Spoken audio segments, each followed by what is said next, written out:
Hey there friends, Nibs again, out here in the garage tonight, doing a little bit of goofing around.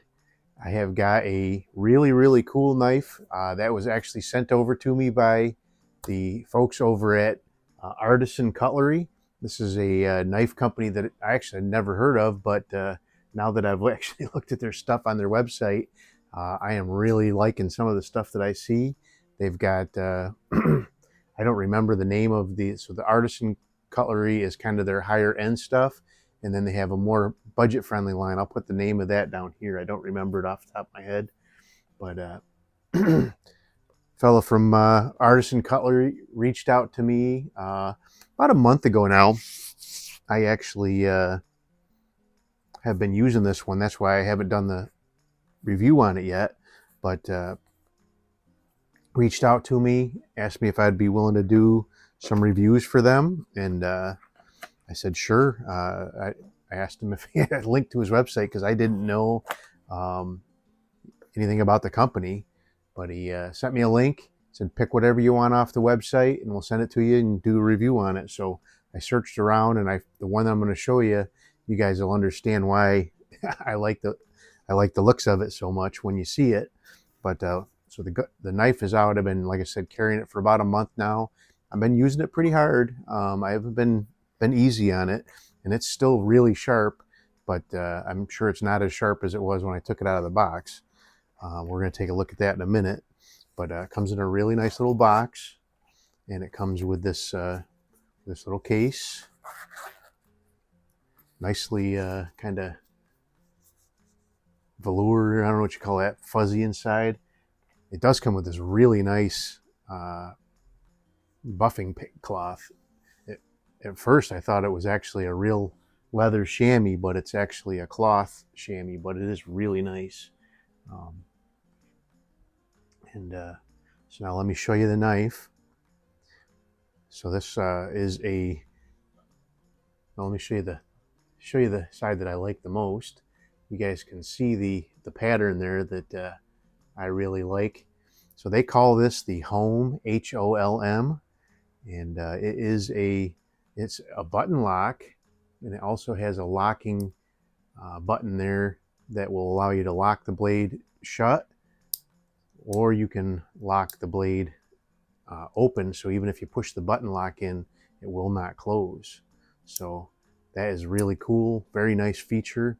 It does have a nice pocket clip on it, and I didn't think I was going to like it at first, but it's kind of grown on me, this little string lanyard that's on here, because when you clip this in your pocket, it's right there and you can use it to pull it right out of your pocket.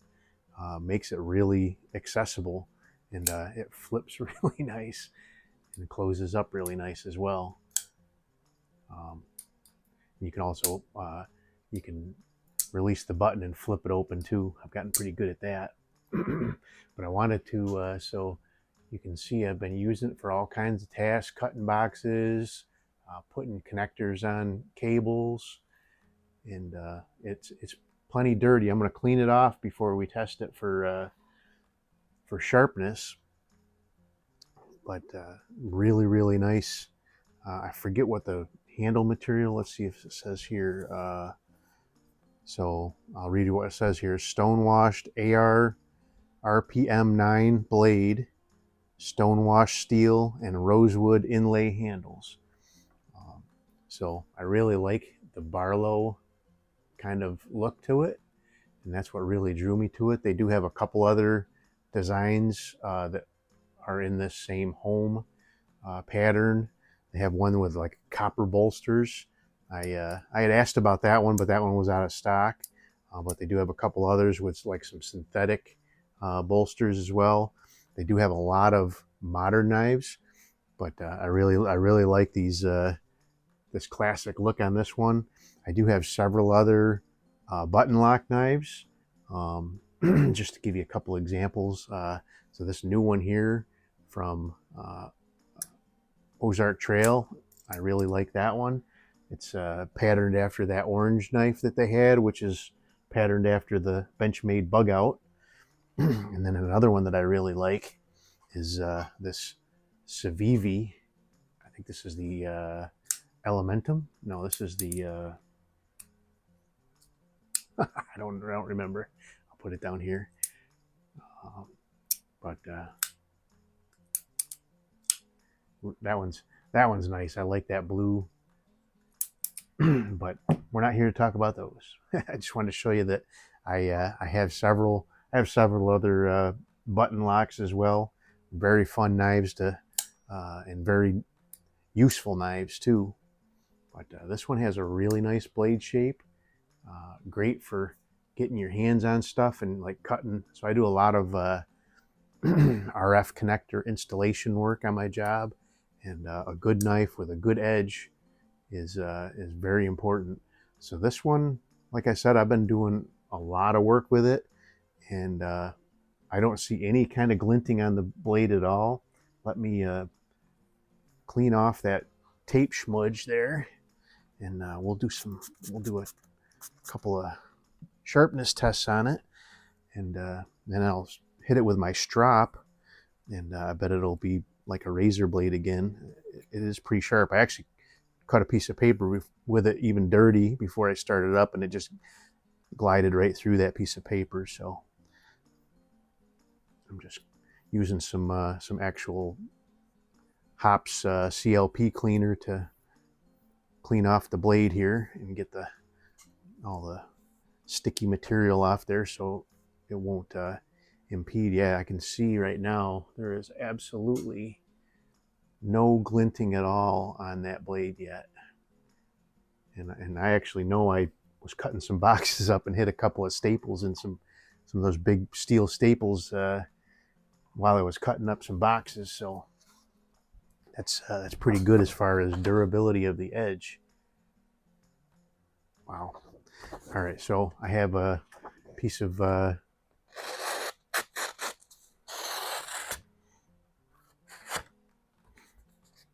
I first got this thing would just glide right through it like butter, but it is still pretty sharp. So it cuts paper really well. Let's see how it'll do with some paracord. Got a chunk of regular green military issue paracord here. So it just glided right through it. No problem. Let's do middle of the blade. Not a problem. Oh, that one only cut halfway through, but I think it just pulled off the end there. So the end is maybe a little bit duller than it was. Let me do a couple passes. So I've got this nice, very antique Robeson barber strap here, and it does a really good job. So we'll do a few passes with the barber strap, and then we'll go back and see how we do.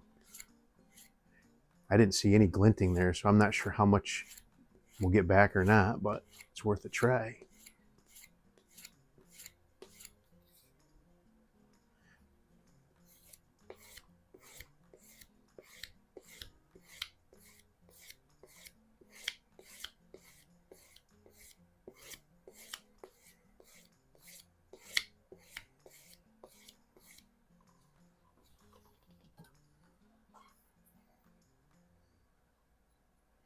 All right, let's do that rope test again. Really, no effort at all. And I'm not even slicing, I'm just pulling it through I'd like to get one of those sharpness testers, and the tip's a lot better now too. Let's go back to the paper. Oh yeah, it's like a razor blade. Caught in a bullet hole. So these are old used targets that I had from last year's Bullseye League. Yeah, it's just a couple of seconds of strop and put it back to like a razor blade. So blade nice and tight, no wobble at all. And I locked the blade. And then the blade centering is very good. Maybe just a tiny bit off to the show side, people like to say, away from the almost nothing to talk about there.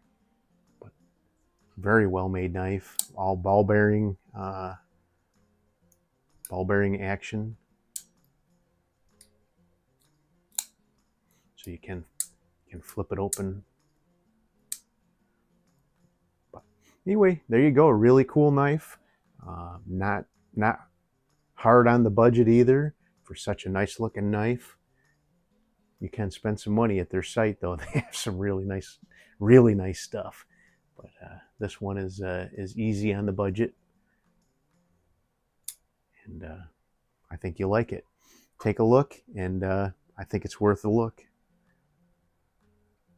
Really awesome stuff. So I think the it looks like the pocket clip is actually reversible too. You can pop those screws out, pop that one screw out, and put it on the other side. So that's pretty cool if you're a lefty. I am a lefty, but I always keep the knives in my right hand so I can cut. I guess I'm ambidextrous, but I practice more flipping the knives with my right hand. So there you go. Thanks, Artisan Cutlery, for sending this over for us to take a look at. Definitely gonna stay in my EDC rotation.